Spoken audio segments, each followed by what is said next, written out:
तो दोस्तों, मैं बलजीत परमार एक बार फिर आपके सामने हूँ अपनी चैनल बलजीत परमार पर यू लेके आपके साथ कुछ नए किस्से कहानियाँ शेयर करूँगा। कल का एपिसोड जो मेरा गोवा में स्मगलिंग के ऊपर बेस्ड था, उसकी बहुत अच्छा रिस्पांस मुझे देखने को मिला और बहुत से लोगों ने ये फरमाइश की कि इसी किस्म का एक स्मगलर गुजरात कोस्ट पे हुआ करता था जिसका नाम था शोकर नारायण बखिया। उसके बाद में आप बात कीजिए। मैं बता दूं, शोकर नारायण बखिया हाजी मस्तान से भी थोड़ा सा सीनियर स्मगलर था। गुजरात के कोस्ट पे एक छोटा सा टाउन है जिसको दमन कहते हैं, और दूसरी तरफ थोड़ा दूर एक दियो करके दमन है। ये दोनों जो हैं ये केंद्रीय शासित प्रदेश हैं। ये बोली तो वहाँ गुजराती जाती है, गुजरात का हिस्सा भी एक तरह से लोग मानते हैं, लेकिन दोनों जगह पे दमन एंड दियो में सेंट्रल गवर्नमेंट की हुकूमत चलती है और उसका एक सेपरेट एडमिनिस्ट्रेटर होता है जो वहाँ पे सेंटर का काम देखता है। यूनियन टेरिटरी उसको बोल देते हैं हम। उसी तरह उस ज़माने में जो गोवा था वो भी यूनियन टेरिटरी थी, और जो गोवा का लेफ्टिनेंट गवर्नर हुआ करता था उस ज़माने में, जब शोकर नारायण बखिया ने अपना स्मगलिंग का कारोबार शुरू किया, तो दमन और दियो का जो एडमिनिस्ट्रेटर भी गोवा का ही लेफ्टिनेंट गवर्नर हुआ करता था। तो बीच में कुछ गोवा के जिक्र आएंगे, इसलिए मैंने पहले क्लियर कर दिया कि कंफ्यूज नहीं होना चाहिए कि दमन के आदमी को गोवा की जेल में क्यों रखा गया, या दमन के आदमी के केसेस गोवा के कोर्ट में क्यों चलते थे। ये एक सेंट्रल एडमिनिस्ट्रेटेड एरियाज़ की एक रवायत थी जिसको उस समय में माना जाता था। तो शोकर नारायण बखिया ने 1962 में अपना स्मगलिंग का कारोबार शुरू किया, और वहाँ से ये एक फिशरमैन का बेटा था। मच्छी मार कम्युनिटी जो होती है, इसके बाप दादा समुद्र में मछली पकड़ने का काम करते थे और पानी में ही ज़्यादा इनकी ज़िंदगी गुजरती थी। उस ज़माने में इतने नेविगेशनल सिस्टम भी नहीं हुआ करते थे, कोई जीपीएस नहीं हुआ करता था, इतने ज़्यादा लाइट हाउस भी नहीं हुआ करते थे। लेकिन जो मच्छी पकड़ने वाले लोग जो होते थे, फिशरमैन, वो अपनी याददाश्त से जहाँ कुछ तारों की मूवमेंट, कुछ चाँद की मूवमेंट, कुछ वेव्स की ऊंचाई निचाई देख के, हाई टाइड लो टाइड, वो देख के ये अपने जो समुद्री रास्ते थे उनकी जानकारी खुद बना लेते थे कि कहाँ से हिंदुस्तान की जो हद है समुद्र में वो ख़त्म होती है, कहाँ से इंटरनेशनल वाटर्स जो है वो शुरू हो जाते हैं। तो बिना बहुत बड़े कोई साइंटिफिक इंस्ट्रूमेंट्स की गैर हाजिरी में भी ये लोग बाखूबी अपना बिजनेस समुद्र में, जहाँ कोई लाइट नहीं होती, कोई साइन बोर्ड नहीं होते, कोई माइलस्टोन नहीं होते, वहाँ पे काम करना ये बहुत एक्सपर्टीज़ का काम होता है। बहुत आपको एक बहुत सटीक जानकारी होनी चाहिए आपको समुद्र के रास्तों की। उनको कहते हैं द सी वेज, समुद्र के रास्ते। तो वो ये मच्छी मार जो लोग हैं, मच्छी पकड़ने वाले, ये उन रास्तों से बहुत वाकिफ़ होते हैं। तो उसी एक फैमिली से शोकर नारायण बखिया अपने 4 भाइयों में से एक भाई था। तो दमन के पास इसका गांव था तभी। उसके बाद 62 में जब इसने छोटे मोटे स्मगलिंग के काम शुरू किए, जिनमें घड़ियाँ आती थी, कुछ इलेक्ट्रॉनिक गुड्स आने शुरू हुए थे, तो उस ज़माने से इसने काम शुरू किया। और इसने गोवा का एक नटवर, इसका दोस्त था, उसके साथ मिलके इन्होंने जॉइंट पार्टनरशिप में थोड़ा बड़े लेवल का धंधा शुरू किया। अपनी एक अरब ढाओ जिसको हम बोलते हैं, जो यूएई में, दुबई, शारजा, अबू धाबी, वहाँ पे एक किश्ती होती है बड़ी, जो बड़ी उसकी बनावट ऐसी होती है कि वो हाई सीज़ में भी उतनी कामयाबी से चल सकती है जितनी शैलो वाटर्स में भी चल जाती है। तो अरब ढाओ जो है वो बहुत मजबूत भी होती है। उसकी बनावट ऐसी है कि अगर समुद्री तूफान छोटा मोटा आए तो उसके अंदर पानी नहीं जाता, तो उसकी जो ढुंगाई होती है बाहर से ऊपर से नीचे तक, वो काफ़ी होती है। तो वो ढाओ जो हैं वो बेसिकली स्मगलिंग के लिए ही इस्तेमाल की जाती थी उन दिनों में। तो अरब ढाओ इन्होंने खरीदी और करते करते 1966-67 तक हाजी मस्तान के साथ इनका तालमेल होता है। तो हाजी मस्तान के साथ मीटिंग करने के बाद ये फैसला लिया जाता है कि जो गुजरात कोस्ट है वहाँ पे शोकर नारायण बखिया और उसके साथी स्मगलिंग लैंडिंग वगैरह करेंगे, और जो मुंबई के जो कोस्ट है वहाँ हाजी मस्तान करेगा। और बीच में अगर कहीं किसी चीज़ की शॉर्टेज होती है, सपोज़ अगर मुंबई में सोने की शॉर्टेज है और वो सोना दमन में पहले शुक्र बखिया इंपोर्ट कर लेता है, स्मगलिंग कर लेता है, तो वहाँ से वो जो डिमांड की पूर्ति करने के लिए वो हाजी मस्तान को दे देता था। कभी उनको माल चाहिए जो हाजी मस्तान के पास था, लेकिन वो गुजरात में, बड़ौदा में, अहमदाबाद में चाहिए होता था, सूरत में, तो वो लोग हाजी मस्तान से ले लिया करते थे। तो इस किस्म का आदान प्रदान करते करते इनकी दोस्ती बढ़ती गई और 1972 तक शुक्र बखिया एक अपने आप में एक फुल फ्लेज्ड इंडिपेंडेंट स्मगलर माना जाने लगा। उसने दमन में समुंदर के किनारे एक टेकड़ी पे, पहाड़ी थी जो छोटी सी, जहाँ पे समुंदर, तीन तरफ से समुंदर लगता था उसको, वहाँ पे उसने अपना एक मैंशन बनाई बहुत बड़ी, और उसकी 12 फीट ऊंची दीवार बनाई चारों तरफ। उस दीवार के ऊपर कांच लगाया ताकि कोई आदमी किसी तरह से अंदर नहीं आ सके उसके। वो एक किला नुमा उसने अपना एक फोर्ट्रेस बना ली वहाँ पे, जहाँ पे अपने परिवार के साथ वो रहता था। तो 72 से करते करते वो इतनी उसकी काम बढ़ा कि वो हिंदुस्तान के माने हुए जो 70-80 स्मगलर और अंडरवर्ल्ड सरगना थे, उनमें से शुक्र बखिया का नाम आने लगा।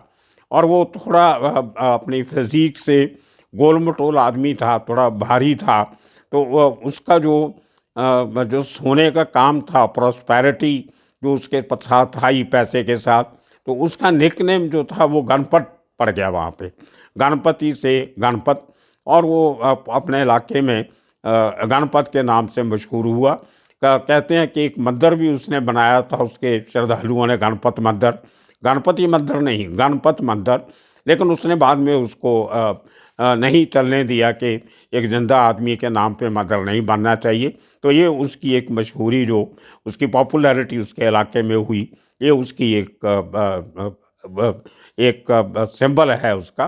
तो 1975 में जब इमरजेंसी लगी, तो जिन 80-85 बड़े लोगों का मैंने जिक्र किया, जिनमें चंबल के डाकू भी थे, कुछ स्मगलर थे, कुछ नामचीन क्रिमिनल्स थे, उन लोगों ने जयप्रकाश नारायण की दी हुई कॉल के हम सब अपने क्राइम के धंधे छोड़ के एक नई ज़िंदगी शुरू करें, मेन स्ट्रीम में वापस आएँ और हिंदुस्तान को एक जितना हो सके बड़े लेवल के ऑर्गेनाइज क्राइम से बचाया जा सके। तो उसमें टोटल 82 लोगों ने आत्म समर्पण किया था, जो भागे हुए थे, जिनके ऊपर कई कई पुलिस केस चलते थे। तो उनसे बचने के लिए उन्होंने अपने आप को पेश किया।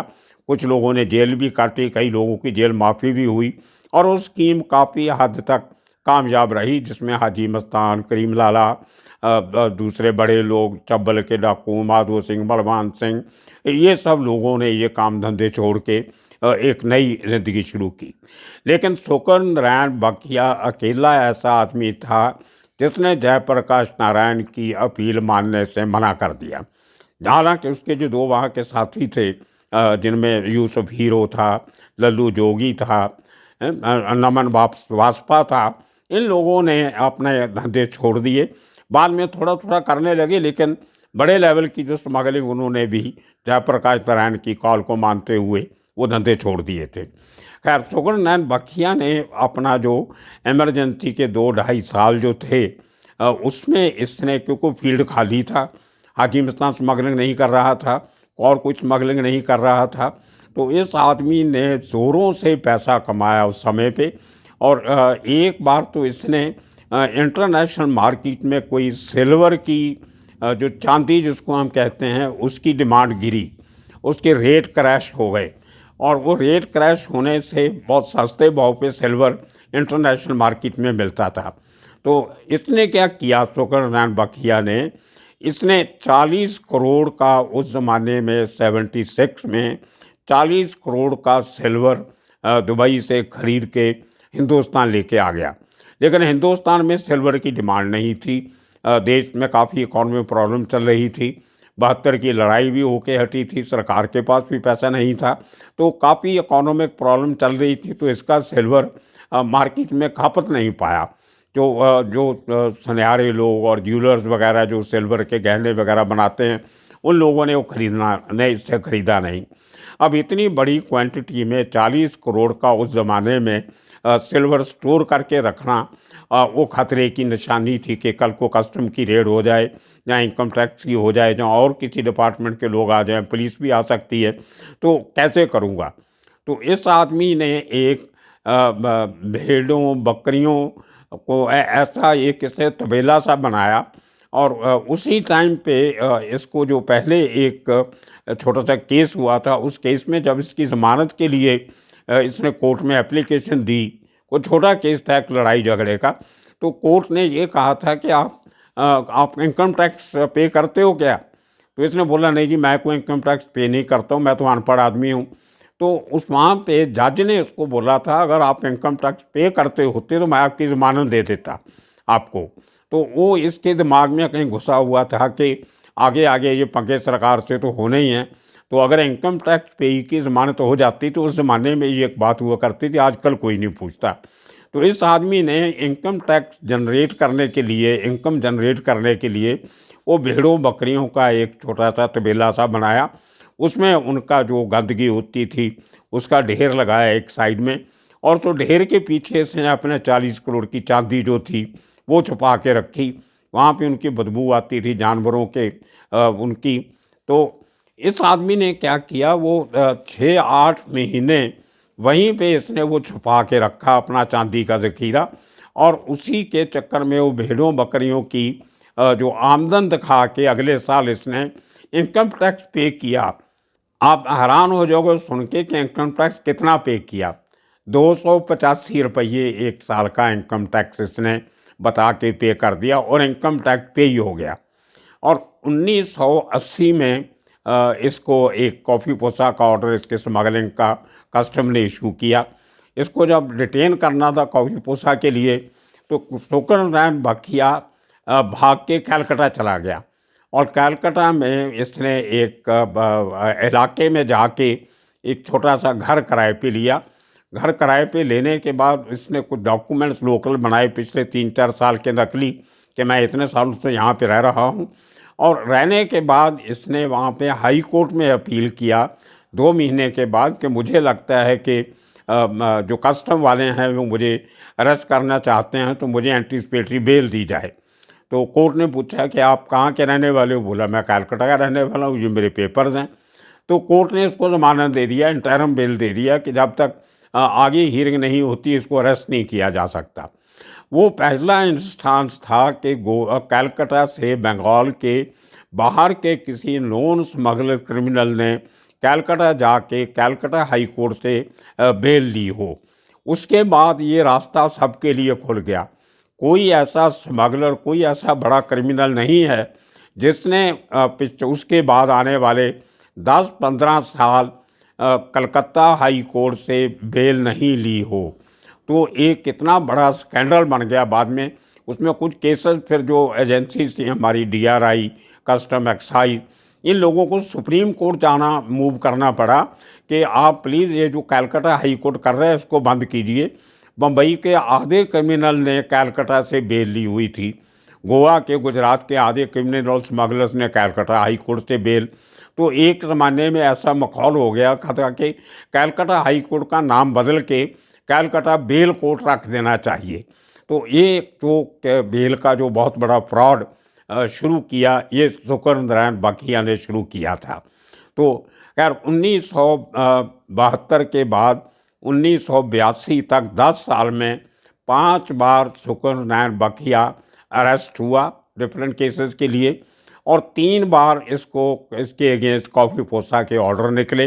2-4-6 महीने रह के वो ऑर्डर कैंसिल करवा लेता था, जो होम मिनिस्ट्री हमारी होती है उसके अपील करके। और उसी तरह करते करते 1984 में एक बहुत बड़ा इसका एक बोट पकड़ी गई जिसमें सोना और इलेक्ट्रॉनिक गुड्स पकड़ी गई, जिसमें इसका जो सानन लॉ था वो भी रेड हैंडेड स्मगलिंग मटेरियल के साथ पकड़ा गया। तो फिर कस्टम ने इसका कॉफ़ी पोसा ऑर्डर फिर निकाला, और फिर इसको इसके घर पे कस्टम ऑफिसर एक फिटर, वो मुझे लगता है वो पारसी थे, और उनके वो जब ऑर्डर लेके इसको कॉफ़ी पुस्ता का ऑर्डर, वो एक कानूनी तौर पे एक बात होती है कि आपको जिस आदमी को डिटेन कर रहे हो उसको उसकी भाषा में वो ऑर्डर पढ़ के सुनाना पड़ता है। तो शोकरनारायण बखिया तो डिक्लेयर्ड इलिटरेट आदमी था, तो वो जो फिटर था उसको लोकल भाषा आती थी, जो भाषा ये शोकरनारायण बखिया बोलता था, गुजराती मिक्स और लोकल डायलैक्ट मिक्स। तो फिटर ने वो पूरे का पूरा ऑर्डर लेके जब इसके घर पे गया तो इसने दरवाजे बंद कर दिए। वो जो 12 फुट ऊंची दीवार बना के ऊपर कांच के टुकड़े लगाए होते थे, तो बड़ी जद्दोजहद के बाद वो दरवाज़ा खुलवाया गया। उसके बाद गए तो 4th फ्लोर पे, इसके टॉप फ्लोर पे इसने एक पेंट हाउस नुमा बनाया होता था। उसमें जाके जब देखा कस्टम वालों ने, तो शोकरनारायण बखिया पीटर स्कॉट की बोतल टेबल पे रख के और विस्की पी रहा है। तो जब कस्टम वाले गए तो उनके सामने भी उसने पुराना गिलास खाली करके पीटर स्कॉट की बोतल उठाई और एक पैग और बना लिया। तो कस्टम वालों ने मखौल में पूछा कि शोकरनारायण बखिया, आपने करोड़ों रुपए की शराब जो है इम्पोर्टेड विस्की स्कॉच स्मगल की है और ख़ुद आप ये पीटर स्कॉट इंडियन विस्की पी रहे हो। तो उसने हंस के जवाब दिया, बोलता है मुझे मालूम है जितनी आजकल इम्पोर्टेड विस्की आती है वो ज़्यादातर अडल्ट्रेटेड होती है। ये हिंदुस्तान के लोग बेवकूफ़ हैं जो विदेशी दारू पीते हैं। वो हम जो बाहर भी अडल्ट्रेशन होती है वहाँ से हम सस्ती अडल्ट्रेटेड शराब मंगाते हैं और यहाँ पे महंगे भाव पे बेचते हैं। तो इसलिए मैं तो अपनी ये पीटर स्कॉट अडल्ट्रेटेड नहीं है, ये प्योर दारू है, मैं इसलिए ये पीता हूँ। तो खैर उसको उन्होंने उसका ऑर्डर पढ़ के सुनाया और उसको लेके उसको अरेस्ट करके उसको गोवा की, क्योंकि दमन में और दीव में जैसे मैंने बताया वो सेंट्रली एडमिनिस्ट्रेटेड डिस्ट्रिक्ट है, तो वहाँ पे कोई बड़ी जेल नहीं थी जहाँ पे एक डिटेनीज़ को रखा जा सके। छोटे मोटे लॉकअप पुलिस स्टेशनों के थे, लेकिन जेल जो थी वो उसके लिए उसको गोवा में लेके जाना पड़ा, जो जहाँ पे सेंट्रल गवर्नमेंट की हुकूमत चलती थी। तो फोर्ट अगवाडा जेल में इसको रखा गया। वहाँ पे इसने, ये 29 मई 1982 की बात है। अनफॉर्चुनेटली उसकी डेथ भी 29 मई 96 में हुई। तो खैर उसको यहाँ पे बंद किया, तो उसने कस्टमर्स जब जाने लगे उसको डिटेन करके, तो हंस के बोला मुझे 2 महीने से ज़्यादा हिंदुस्तान की कोई जेल नहीं रख सकती, आप चिंता ना करो, नया ऑर्डर तैयार करके रखो, मैं फिर बाहर आ जाऊँगा 2-3 महीने में।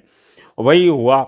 2 महीने के बाद जो वहाँ का जेलर था मिस्टर कामत, वो कामत पहले दमन में एक इंस्पेक्टर हुआ करता था, सेंट्रल गवर्नमेंट का काडर था। तो जब वो उसकी प्रमोशन हुई, तरक्की हुई, तो उसका जो काडर था वो गोवा में उसको भेज दिया गया, दमन से गोवा ट्रांसफ़र करके। तो उसको एक स्कूल इंस्पेक्टर की स्कूल सुपरवाइज़र की एक पोस्ट मिली। फिर उसने अपना सीनियरिटी का केस लड़ा और सीनियरिटी मिली, तो वो डिप्टी जेलर का उसको रैंक मिल गया और वो फोर्ट अगवाडा जेल का डिप्टी जेलर था। और उसमें उसका शोकरनारायण बखिया पुराना दोस्त दमन का, साथ में बैठ के दारू पीते थे, लेना देना था पैसे का, हफ्ता लेना देना था, पॉलिटिशियंस को पैसा पहुंचाया जाता था। तो जब जेल में ये पहुंचा तो इसका दोस्त डिप्टी जेलर, इसको हर फैसिलिटी जेल में मिलने लगी। वही पीटर स्कॉट जो घर पे बैठ के पीता था वो इसको जेल में भी मुहैया होने लग गई। और वहाँ पे एक लोकल पॉलिटिकल लीडर था, महाराष्ट्रवादी गोमांतक पार्टी का लीडर रमाकांत खलप, और वो काफ़ी इन्फ्लुएंशियल लीडर था गोवा का। उसने इसको विज़िट करना शुरू किया। वो बखिया का पुराना दोस्त था। तो उसने असेंबली में सवाल उठाया कि एक एजेड आदमी हमारी जेल में है गोवा में, और जो जेल थी वो गोवा एडमिनिस्ट्रेशन के नीचे आती थी, तो मैं देखना चाहता हूँ कि बुज़ुर्ग का ख्याल बराबर रखा जाता है कि नहीं। तो वो आदमी जेल में उसको मिलने गया और बाहर आके उसने स्टेटमेंट दिया कि मुझे जानकर खुशी हुई है कि शोकरनारायण बखिया जी का जेल में बहुत अच्छा ख्याल रखा जा रहा है। और उससे बहुत बड़ा इश्यू बना, पार्लियामेंट तक बहस हुई कि how can a senior political leader can give such a statement कि क्रिमिनल का जेल में ख्याल रखा जा रहा है, क्या हो रहा है हमारी जेलों में। तो ये शोकरनारायण बखिया का असर रसूख था और अल्टीमेटली वही हुआ। 2 महीने के बाद वो आदमी जेल का एक पीछे दरवाज़ा था, तो उस दरवाजे के बाहर से उसको ले जा के कंपाउंड में लेके जाया गया। कंपाउंड में क्योंकि जो बल्कि था, भारी था वज़न से, तो एक इसको सीढ़ी दी गई, उस सीढ़ी से चढ़ा के जो जेल की आउटर वॉल थी उसके ऊपर से इसको चढ़ाया गया। बाहर दूसरी सीढ़ी लेके इसके बंदे पहले खड़े थे, 2 गाड़ियां लेके, और ये भाई साहब जेल की दीवार कूद के पार करके दूसरी तरफ जाके वही अरब हाउस जो इनकी इनने खरीदी थी एक ज़माने में, वो समुंदर के रास्ते से ये फरार हो गया। क्योंकि बाई रोड जाता तो कस्टम वाले थे, पुलिस वाले नाकाबंदी करके उसको कहीं भी घेर सकते थे। तो ये बखिया साहब 2 महीने में फोर्ट अगवाडा जेल गोवा की वहाँ से फरार हो गए, और वहाँ से जाके इसने फिर अहमदाबाद में जाके दूसरा कोर्ट मूव किया, फिर एंटीसिपेटरी बेल लिया, और उसमें 82 में ही इसकी बीवी जो थी मेनका बैन मानिक बैन, वो प्रेग्नेंट थी, और इनका पहला बच्चा था जो वो होने वाला था। तो उसके बेस पे इन्होंने हाई कोर्ट से फिर बेल ले ली, जेल भाग के भी बेल मिल गई इसको। और वो जो बच्चा हुआ अनफॉर्चुनेटली वो बचपन से ही थोड़ा रिटार्डेड था। तो इस आदमी ने जो करोड़ों रुपए कमाए स्मगलिंग में, करोड़ों रुपए इसने कमाए जुए में, और करोड़ों रुपए इसने कमाए एक क्रॉसफर्ड नाम का स्कैंडल इसने चलाया था। बहुत बड़े लेवल पे जो क्रॉसवर्ड हम करते हैं शब्द बनाने, वो इसने स्कीम बनाई थी कि क्रॉसवर्ड जो सॉल्व करेगा उसको इतने 100 रुपये दिए जाएंगे, जो पहले 100 क्रॉसवर्ड सॉल्व को कहेंगे उन्हें इतने पैसे दिए जाएंगे। तो इसने वो जो अपना ब्लैक का पैसा था वो क्रॉसवर्ड स्कीम के जरिए वाइट करना शुरू किया। उसके ऊपर इनकम टैक्स ने इसके ऊपर केस बनाया, और इनकम टैक्स की पेशी में भी इन्होंने अपनी बीवी की प्रेगनेंसी का सहारा देते हुए फिर हाई कोर्ट से बेल ली। तो इस किस्म से इसका ये सिलसिला चलता रहा, लेकिन जैसे होता है कि बुरे काम का अंत बुरा होता है, आखिरी उम्र में उसको सबसे बुरी आदत लगी, उसको यंग लड़कियों का शौक़ शुरू हो गया। उसने दमन की कोई ऐसी लड़की नहीं छोड़ी जो उसको पसंद आ गई, उसको उठा के ले जाना, उससे जबर जना करना। तो ऐसी ही एक लड़की जिसको ये ज़बरदस्ती अपने फार्म हाउस पे लेके गया, तो वो लड़की इसकी सब राज उसने जानने शुरू किए। इसकी जो कंसाइनमेंट आती थी वो अंदर खाते अपने रिश्तेदारों को बता के, कस्टम को इन्फॉर्म करके इसकी लगातार 18 कंसाइनमेंट स्मगलिंग की पकड़ी गई वो लड़कियों के चक्कर में। इसकी बदनामी भी हुई, और अंत में वो एक तरह से पागल सा हो गया। कोई उसको याददाश्त नहीं रहती थी, बच्चा उसका पालू इतना रहता था, बीवी उसकी कहीं चुप करके बैठ गई, उसका जो सन इन लॉ था वो जेल में काफ़ी देर बैठा रहा, और ऐसे करके अंत में 1996 में उसका दमन में उसकी मौत हो जाती है। ये एक किस्सा था एक स्मगलर का, जो हाजी मस्तान से भी सीनियर था, लेकिन हाजी मस्तान ने कुछ अपने काम धंधे पुराने छोड़ के नई ज़िंदगी शुरू की। ये आदमी नहीं सुधरा और बड़ी बदनामी की, और बड़ी बेईमानी मौत उसको देखनी पड़ी। तो ये किस्सा शुक्र बकिया का। आने वाले दिनों में कुछ और किस्से सुनाएंगे। तब तक के लिए सबका शुक्रिया, धन्यवाद।